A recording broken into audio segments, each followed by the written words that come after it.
자료 사진. 전남대 산학협력단 여성 직원이 성추행 신고를 했다가 오히려 무고했다며 해고돼 말썽을 빚고 있다. 광주 전남여성단체연합 등 광주 시민단체는 6일 광주시 의회 1층 시민소통실에서 기자회견을 열어 전남대는 피의자 해직 처분을 취소하고 재조사와 재발방지 대책을 마련하라고 촉구했다. 광주 시민단체는 피해 여성은 지난해 12월 26일 회식 자리에서 상급자로부터 수차례 강제추행을 당했다. 피해자는 외부에 알리지 않고 해결하려 했지만 실패하고 전남대 인권센터에 신고했다. 하지만 인권센터는 폐회로 텔레비전 등 객관적인 증거에도 추행 사실을 인정하기 어렵다고 판단했다. 나아가 피해자의 신고가 거짓이라며 피해자를 중징계하자는 의견을 내놓았다고 설명했다.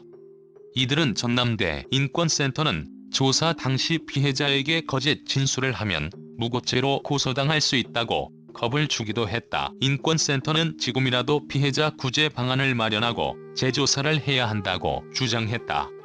피해자 쪽 법률대리인을 맡은 김수지 변호사가 밝힌 사건 경과 보고를 보면 전남대 산학협력단에서 근무하는 기혁씨는 지난해 12월 26일 광주광역시 북구의 한 노래방에서 가진 부서 회식에서 상급자인 이은 과장에게 성추행을 당했다고 주장했다. 주점 CCTV에는 이은 과장이 기혁씨의 어깨와 얼굴, 손 등을 수차례 붙잡는 모습이 찍혀있다. 기혁씨는 지난 1월 6일 면담 자리에서 이은 과장에게 사과를 요청했지만 응하지 않자 같은 달 14일 대학인권센터에 신고했다. 인권센터는 이은 과장이 제출한 4배속 CCTV 영상을 분석한 결과 이은 과장의 성적인 의도가 없다고 판단하고 기혁씨의 주장을 허위라고 결론 내렸다. 이후 기혁씨 쪽이 1배속 영상을 제출해 3월 26일 재조사를 했지만 결과는 바뀌지 않았다.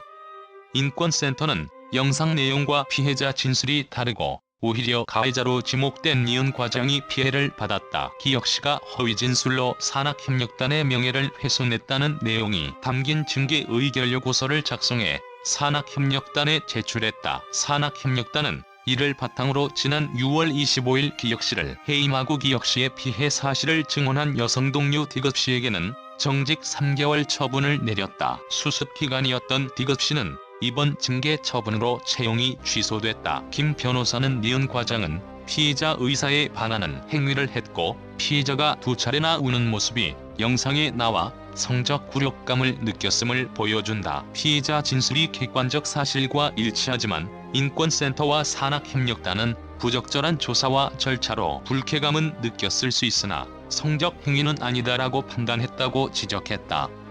이에 김순곤 전남대 대변인은 당시 조사 내용을 공개할 순 없지만 인권센터와 산학협력단 징계위원회는 정당하게 결정했다. 학교 쪽에 문제가 있다면 경찰 조사와 해고 무효 소송에서 밝혀질 것이라고 말했다. 정정제보, 성폭력, 성추행, 직장 내 괴롭힘 전남대학교